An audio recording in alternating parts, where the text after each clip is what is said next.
प्रिय छात्रों, मैं दीपक सैनी आप सबका अपने इस YouTube चैनल पर बहुत बहुत स्वागत करता हूं।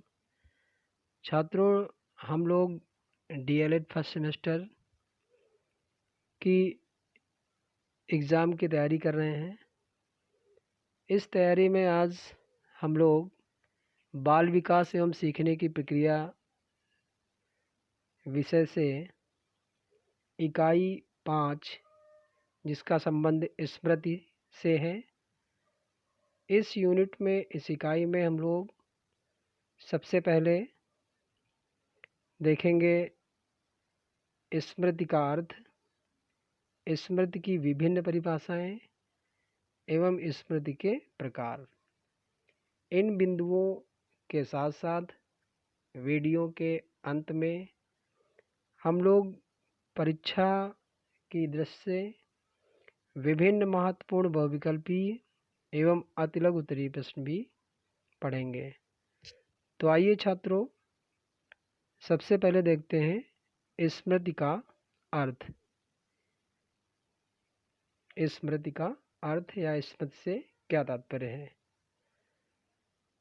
तो हमारे कार्य, अनुभव व विषय वस्तु कुछ समय तक चेतन मन में रहते हैं, किंतु बाद में वह अचेतन मन में चले जाते हैं और हम उसे भूल जाते हैं। इन अनुभव, विषय वस्तु, कार्य को अचेतन मन में संचित रखने और आवश्यकता पड़ने पर चेतन मन में लाने की प्रक्रिया को स्मृति कहते हैं। सीधे शब्दों में छात्रों हम कह सकते हैं कि किसी बात को सीखने के बाद, जानने के बाद वह बात, वह तथ्य हमारे दिमाग में कुछ समय के लिए चेतन मन में रहता है और कुछ समय बाद वही बात अचेतन मन में स्टोर हो जाती है, रुक जाती है। बाद में किसी घटना, किसी तथ्य के पुनः दोहराने पर जब वह हमें याद आ जाती है तो वही क्या कहलाती है? स्मृति। तो इसमें आगे देखेंगे हम लोग। अतः स्मृति वह मानसिक प्रक्रिया है, स्मृति वह मानसिक प्रक्रिया है जिसके द्वारा मनुष्य अपने पूर्व अनुभवों को मानसिक संस्कार के रूप में अपने अचेतन मन में संचित रखता है और आवश्यकता पड़ने पर अपनी वर्तमान चेतना में ले आता है। अर्थात सीखी हुई बात को कुछ समय बाद जब उसे पुनः हम रिकॉल कर लेते हैं, यही पुनः रिकॉल करना ही स्मृति है। आगे छात्रों हम लोग पढ़ेंगे स्मृति की परिभाषाएं। स्मृति की विभिन्न परिभाषाएं। पहली परिभाषा दी है वुडवर्थ के अनुसार। इन्होंने कहा स्मृति सीखी हुई वस्तु का सीधा उपयोग है। क्या कहा? स्मृति सीखी हुई वस्तु का सीधा उपयोग है। अगली परिभाषा है मैकडूगल के अनुसार। मैकडूगल के अनुसार स्मृति से तात्पर्य है अतीत की घटनाओं के अनुभव की कल्पना करना और इस तथ्य को पहचान लेना कि अतीत कालीन अनुभव है। अगली परिभाषा है हिलगार्ड के अनुसार। किसके अनुसार? हिलगार्ड के अनुसार स्मृति वह मानसिक प्रक्रिया है जिसमें अतीत में सीखे गए ज्ञान, अनुभव या कौशल का पुनः स्मरण किया जाता है। अर्थात किसी सीखी हुई बात का कुछ समय बाद जब हम पुनः ध्यान, स्मरण, ज्ञान हो जाता है तो यही स्मृति कहलाती है। अगली परिभाषा है टीपी नन के अनुसार। किसके अनुसार? टीपी नन के अनुसार। इन्होंने कहा हमारे अनुभवों को संचित करके रखने वाली शक्ति जब चेतना से युक्त होती है तब हम उसे स्मृति कहते हैं। तो छात्रों, ये विभिन्न परिभाषाएं थीं। वुडवर्थ के अनुसार, मैकडूगल के अनुसार, हिलगार्ड के अनुसार और टीपीनन के अनुसार। आपकी परीक्षा में ये बहुत महत्वपूर्ण स्थान रखती हैं। आगे बढ़ेंगे हम लोग स्मृति के प्रकार। स्मृति के प्रकार, पहला प्रकार है तात्कालिक स्मृति। इस स्मृति को संवेदिक स्मृति भी कहते हैं। इस प्रकार की स्मृति से तात्पर्य किसी विषय वस्तु को सीखने के उपरांत तत्काल दोहरा देने की क्षमता है। यानी किसी सीखी हुई बात को पुनः कुछ ही समय बाद स्मृति में आ जाना ही तात्कालिक स्मृति कहलाता है। स्थायी स्मृति, अगला प्रकार है स्मृति का स्थायी स्मृति। जब किसी व्यक्ति के मन में सीखे हुए तथ्य स्थायी रूप से धारण हो जाते हैं और उन्हें कभी नहीं भूलता तो उसे स्थायी स्मृति कहते हैं। बहुत सारी बातें छात्रों हम लोग ऐसी सीखते हैं जो हमेशा के लिए हमें याद हो जाती हैं। ऐसी स्मृतियों को, ऐसे तथ्यों को हम स्थायी स्मृति कहते हैं। अगली सक्रिय स्मृति, अगला प्रकार है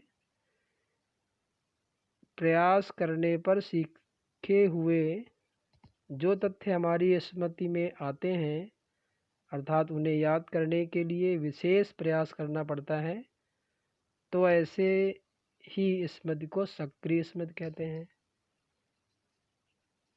अगला स्मृति का प्रकार है चौथा रटंत स्मृति। इस प्रकार की स्मृति बालकों में पाई जाती है। बालक द्वारा किसी चीज को बिना सोचे समझे रट लिया जाता है। ऐसी स्मृति को रटंत स्मृति कहते हैं।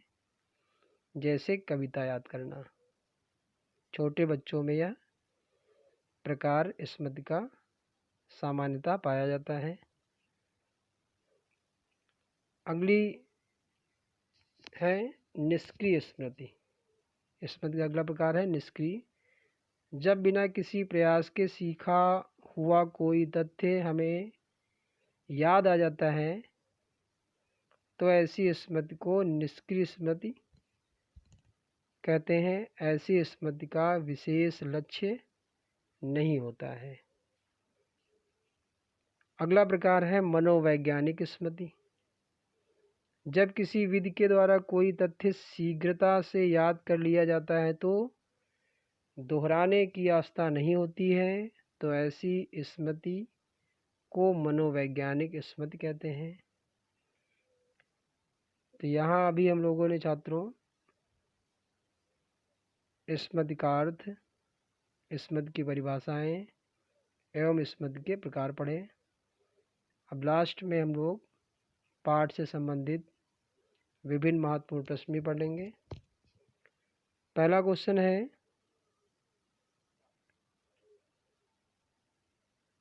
स्मृति प्रक्रिया है, कैसी प्रक्रिया है? मानसिक। अगला क्वेश्चन है, ऐसी मानसिक प्रक्रिया जिसमें व्यक्ति पूर्व में धारण या याद की गई सामग्री पुनः स्मरण करने में असमर्थ हो जाता है, कहलाता है विस्मरण। कहने का मतलब है कोई सीखी हुई बात जब हम कुछ समय बाद पुनः धारण नहीं कर पाते हैं, पुनः याद नहीं कर पाते हैं, स्मरण नहीं कर पाते हैं, तो ऐसी स्थिति क्या कहलाती है? विस्मरण कहलाती है। अगला क्वेश्चन है, अच्छी स्मृति की विशेषता है ये सभी, यानी शीघ्र अधिगम, विशुद्ध और शीघ्र स्मरण, अनावश्यक बातों की विस्मृति। अगला क्वेश्चन है, वास्तविक स्मृति में याद किया जाता है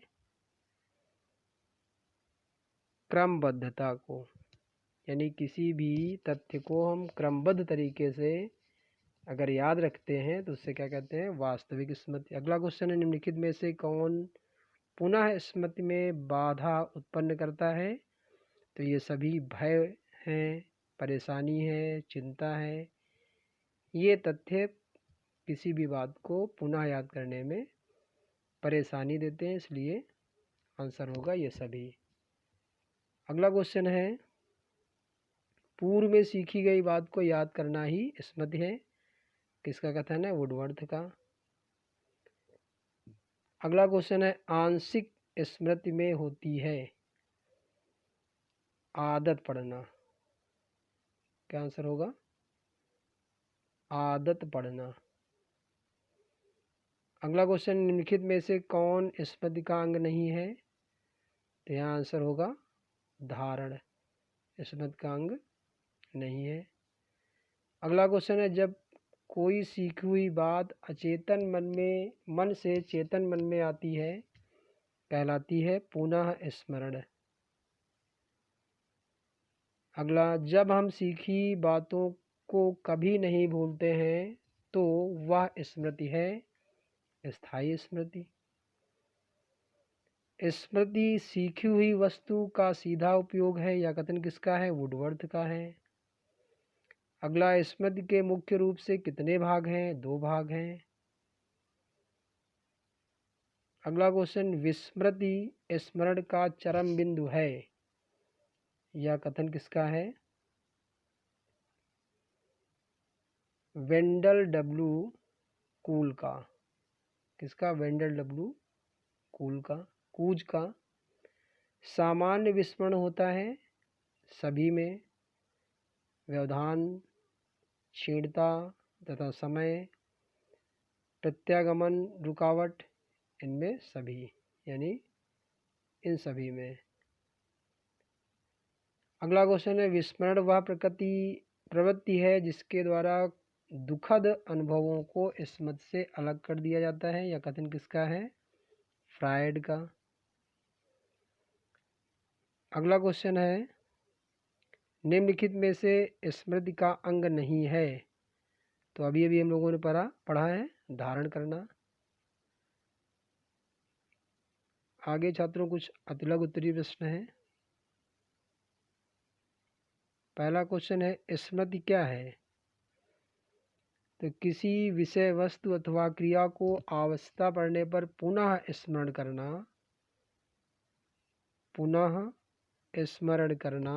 करने की शक्ति को स्मृति कहते हैं। अर्थात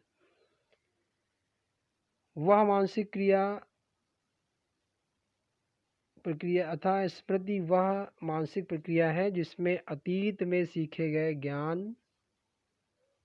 ज्ञान, अनुभव या कौशल का पुनः स्मरण किया जाता है। अगला क्वेश्चन है, किसी समय प्रयास करने पर भी किसी पूर्व अनुभव का स्मरण करने या पहले सीखी हुई क्रिया को करने में असफल होना क्या कहलाता है? विस्मृति या विस्मरण कहलाता है। अगला क्वेश्चन है, स्मृति जो कि एक जटिल शारीरिक योग्यता होती है के अंतर्गत होने वाली 4 प्रक्रियाओं का नाम बताइए। अवधान, चिंतन, तत्परता और सीखने की पुनरावृत्ति। अगला क्वेश्चन है, विस्मृति को परिभाषित कीजिए। विस्मृति को परिभाषित कीजिए। ड्रेवर के अनुसार किसी अवसर पर प्रयत्न करने पर किसी पूर्व अनुभव को याद करने या